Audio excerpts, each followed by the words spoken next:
here we go again, cruising up and down the coast of South Vietnam. How many patrols has it been this month? 6? Or is it 7? Making sure no one tries to bring in men or materials to the Viet Cong. 3 days at sea and then 1 day off. Do this 3 times, then get 5 days off. Throw in an extra patrol once in a while and you're at sea 70% of the time. What a life. Better than 500,000 miles on patrol in just a year for the squadron. More than 65,000 vessels boarded or inspected. Uh-oh, here comes another one, just like all the rest.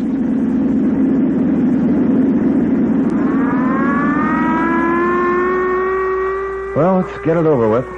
Get ready to board. NGUNG LAI! NGUNG LAI!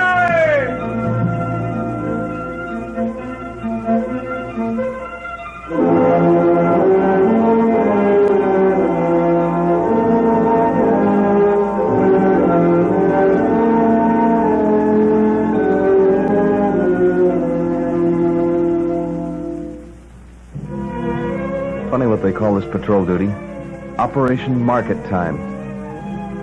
Sounds kind of peaceful, doesn't it? But don't let the name fool you. It's a tough job they've given to the Coast Guard. Patrolling the sea approaches to the Republic of Vietnam. Any one of these vessels we board can be helping the Viet Cong. Look at a map of South Vietnam and you can see what the problem is. Almost 1,000 miles of coastline. Much of it controlled by the enemy. Since there are so few inland roads, people have always hauled things along the coast and up and down the rivers in boats. Trawlers, junks, sampans, and little basket boats. There must be 1 million of them, mostly peaceful fishing vessels or cargo boats or floating markets. But among them are some that carry guns or ammunition, food or medical supplies for the Viet Cong. They operate right offshore. And when the United States first got involved in helping the South Vietnamese defend themselves, there didn't seem to be any way to put a stop to enemy coastal traffic. The U.S. Navy just didn't have enough of the right kind of boats that could operate right there in shallow water with them. But then someone thought of the Coast Guard.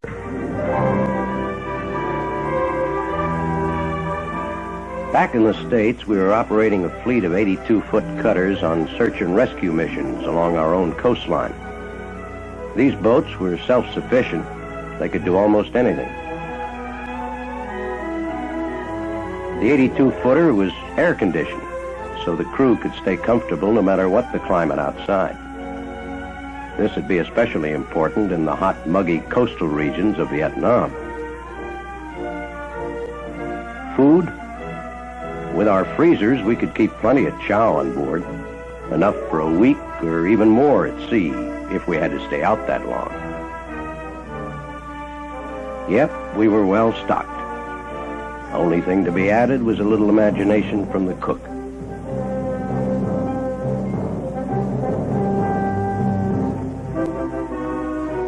Each of our 82-footers had radar on board to help us find vessels in distress. We kept pretty busy enforcing our maritime laws and looking after the safety and well-being of the people who use our waters. I guess you'd have to say we were made to order for the patrol and inspection job to be done in Vietnam. So it was no real surprise to any of us when the orders came. The hardest part's always saying goodbye to the kids. It's not easy to explain to them or their mothers why you have to go off to war. But those of us who had to go understood this was our job. And some of us older types had been training for this moment for more than 20 years, ever since the last time the Coast Guard went to war.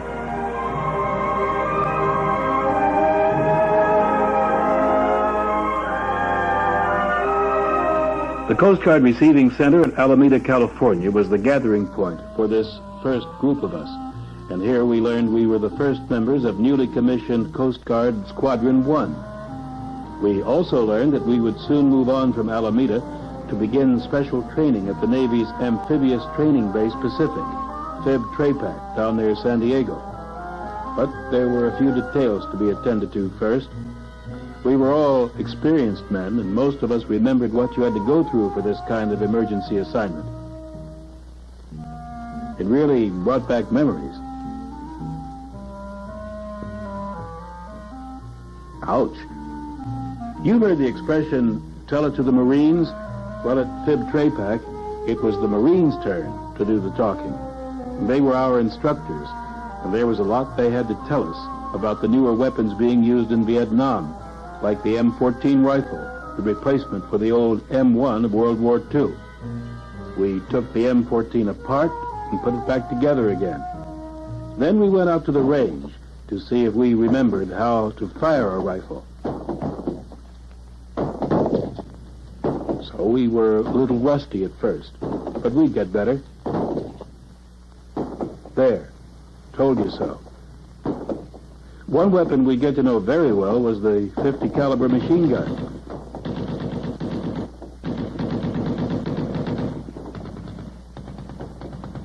At that very moment, each of our 82-footers was being fitted out with 4 50 caliber gun mounts.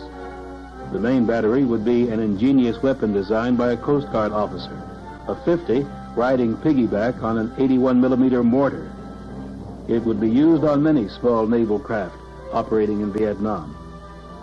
Man, if you think I handle those 81 millimeter shells like they were hen's eggs, you're right.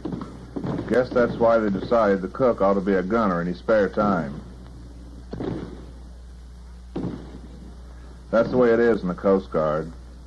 Like you get out there in the range, and you never know who's going to be working beside you.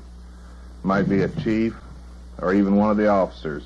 There's no exclusive job club in this kind of business.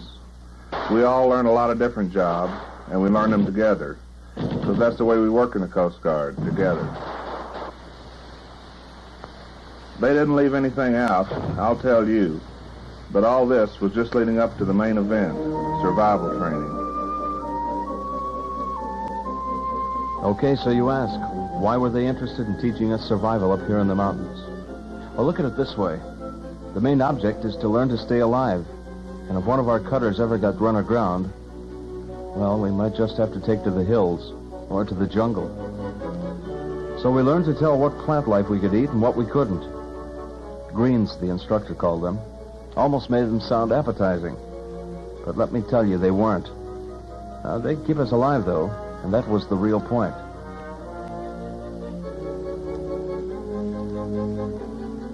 Of course, we had to know how to prepare an animal if we were lucky enough to kill one. This was old hat to those of us who were hunters.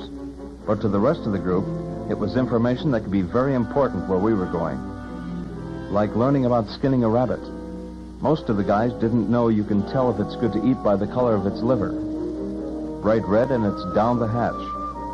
But if it's gray, better look elsewhere for chow, old buddy. The climax of all this stateside training was called resistance to interrogation. This was a little play acting we all knew was coming and thought we were ready for. But when it happened, wow.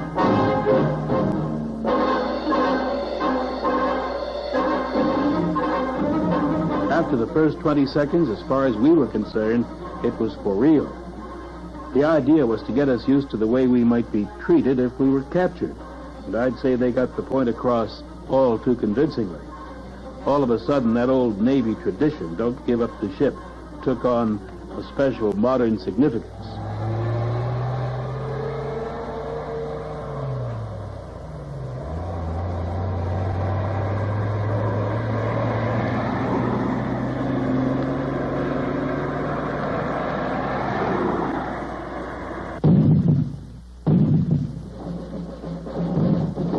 Conveniently, the training included a rescue by friendly natives. We all took off for the bush like our lives really did depend on it.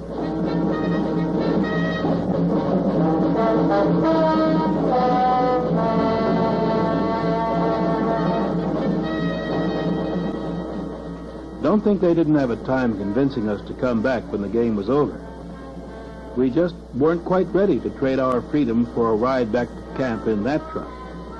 When it all ended, every man among us agreed that this had been the most impressive training exercise he'd ever been subjected to. We were all better men for having gone through it, and we were ready now to move on to the real battle, 10,000 miles away in Vietnam. By this time, our 82-footers were being loaded on merchant ships and soon were on their way across the Pacific. We would meet again for shakedown and staging at the U.S. Naval Base at Subic Bay in the Philippines. These first arrivals were visited and reviewed personally by the Commandant of the U.S. Coast Guard and the Assistant Secretary of the Treasury. Just in case you've forgotten, the Coast Guard served under the Treasury Department for 176 years. But in wartime, or when directed by the President, it becomes a service of the Navy.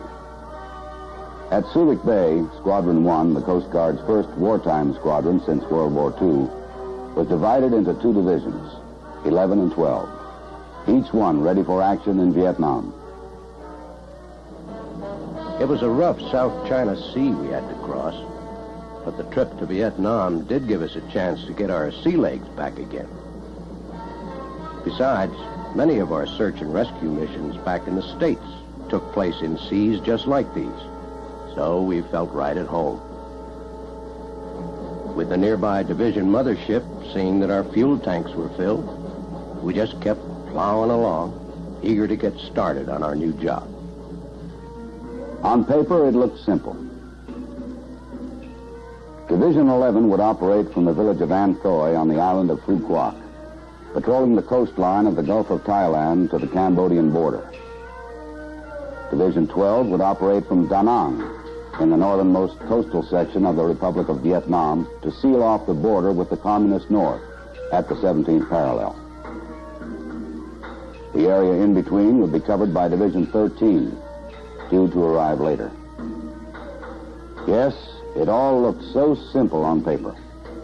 But the job itself, well, that's another story. It was July 1965.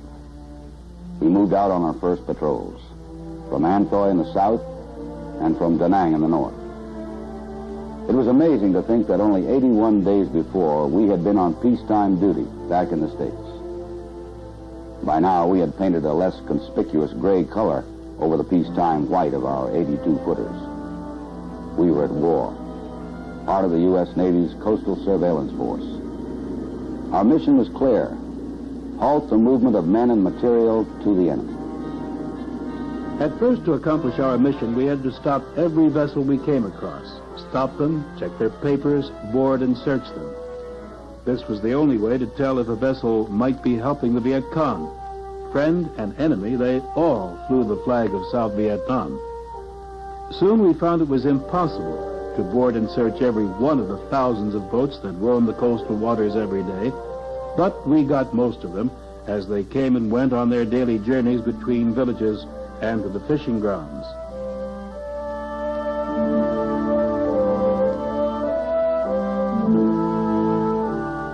Every South Vietnamese carries an identification card, and every vessel carries a manifest. It was my job as liaison officer with the Navy of the Republic of Vietnam to write U.S. Coast Guard's patrol boats, to know what to look for on the vessels we stopped, then to make sure only what was authorized on board was actually there. It was tedious work, beginning before dawn and often lasting until midnight, when the boats would be back in port. That gave us time for as many as 60 boardings a day by a single cutter. While the great majority of the people we stopped were loyal citizens of the Republic of Vietnam, we never knew when we'd meet someone who wasn't. That old man, for example, his son might be a guerrilla leader, and the grain in his little cargo junk could be concealing Viet Cong guns and ammunition. That young boy, under his clothing could be hidden a belt of live grenades. That fisherman, he could be a Viet Cong fighting man, carrying important information back to his unit. We never knew, so every boarding was handled as if this were it.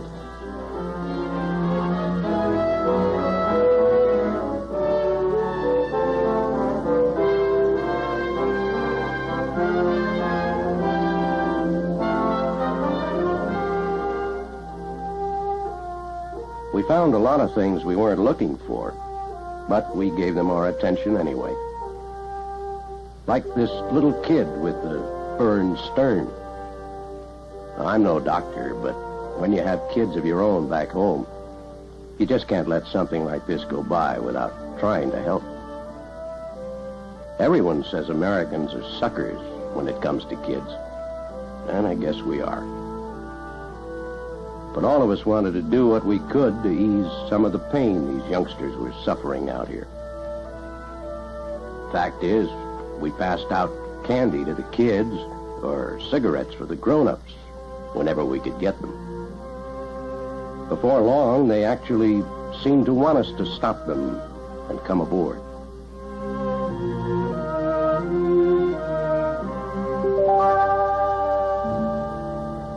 Seeing how much these people appreciated even the smallest help got us started on a program where the crew of each cutter would sort of adopt and look after a village.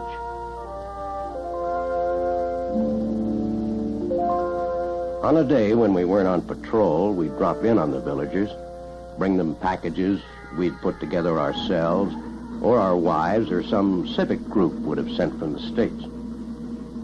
Nothing big, just things like soap, needles and thread, writing paper, towels, little things people in these remote villages couldn't easily get for themselves.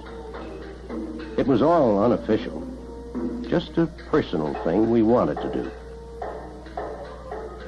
These villagers are really wonderful people. They live today just the way their ancestors did many years ago. That means they often don't get the right kind of medical attention.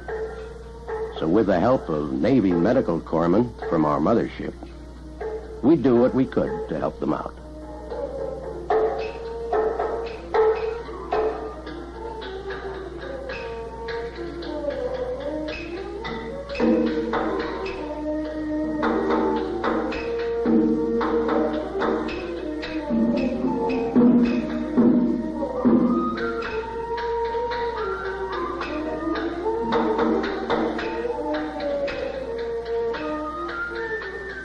We enjoyed our visits to the villages and seeing how much we came to mean to the people there.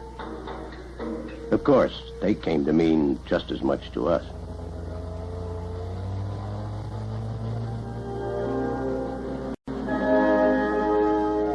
Well, the days began turning into weeks, and these weeks into months, and the Coastal Surveillance Force was making Operation Market Time pay off. The new division, number 13, arrived early in 1966. It was a happy occasion. Now Coast Guard 82-footers would be on patrol with the U.S. Navy and South Vietnamese vessels along the entire coastline from the Cambodian border to the 17th parallel.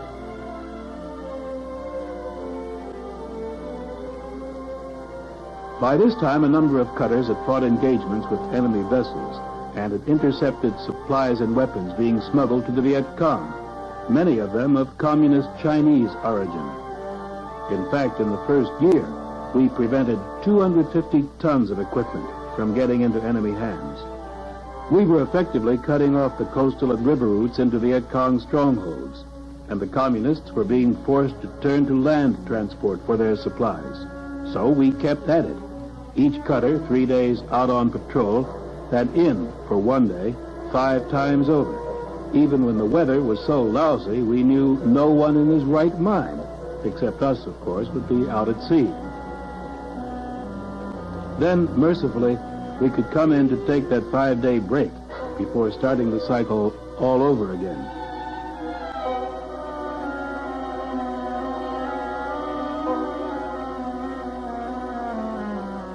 Those breaks gave us a chance to unwind a little. Some of us hurried to undergo a bit of therapeutic treatment at the native bistros. Others would help raise the level of the economy by patronizing the native emporiums.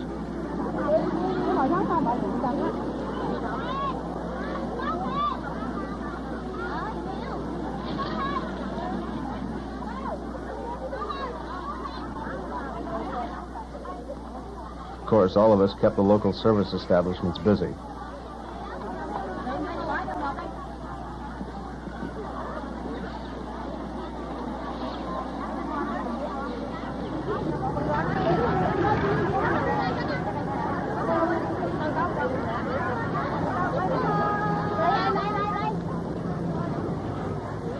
Occasionally, some of us would even get to see something of this country we had come so far to help defend.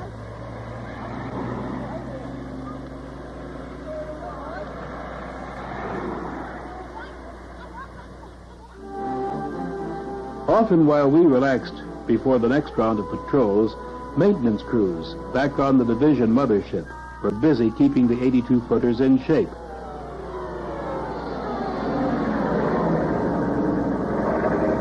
In just 1 year in Operation Market Time, we were giving the engines the equivalent of 8 years of peacetime use. But they could be overhauled right on the spot by the Navy and Coast Guard crew on the mothership and be ready to go once more in time for the next patrol. Underway again, and we found ourselves helping the war effort in a number of ways. Our guns were sometimes called upon to support friendly forces ashore.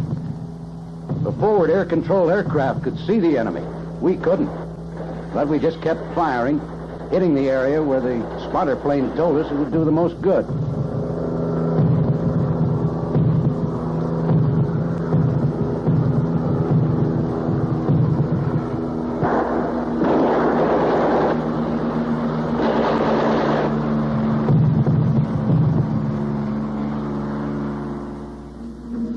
Available to help South Vietnamese fighting teams into battle zones.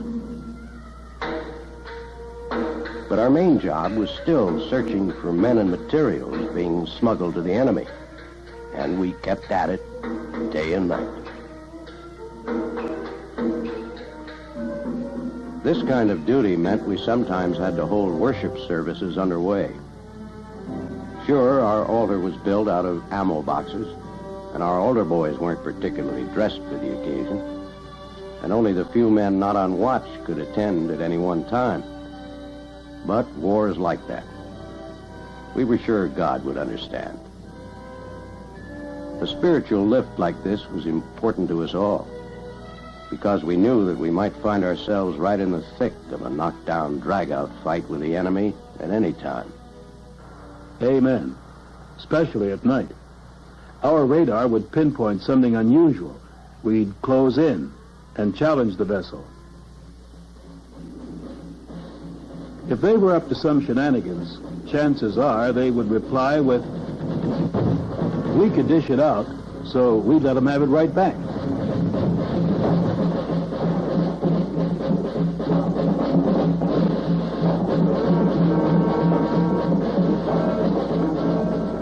In the first year of Operation Market Time, U.S. Coast Guard Squadron 1 destroyed or captured 22 enemy junks and 2 steel-hulled vessels without loss of a single cutter. Close to 100 Viet Cong were confirmed killed, wounded, or captured, in addition to many unconfirmed enemy casualties. More than 65,000 junks and sampans were boarded or inspected, and hundreds of suspects were apprehended and turned over to the Vietnamese government. And most important of all, the sea lanes along the South Vietnamese coast were effectively closed to the enemy.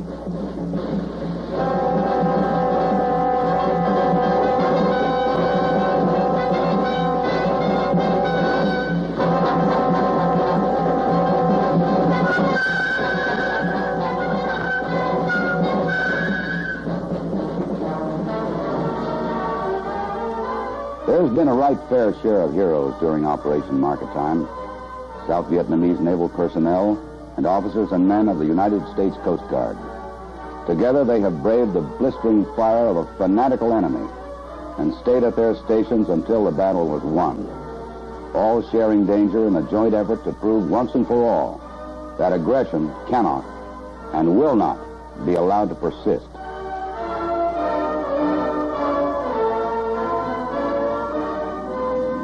So the men of the United States Coast Guard continue their Operation Market Time patrols, teamed with the U.S. Navy, keeping the sea approaches to South Vietnam closed to enemy forces. How many patrols has it been this month? 6? Or is it 7? 3 days at sea, 1 day in, over and over again, then 5 days off, then start it all over again. Well, sure, it's monotonous. Sure, it beats us down to our socks. But let's face it, it's our job. Uh-oh, here comes another one. Here we go again.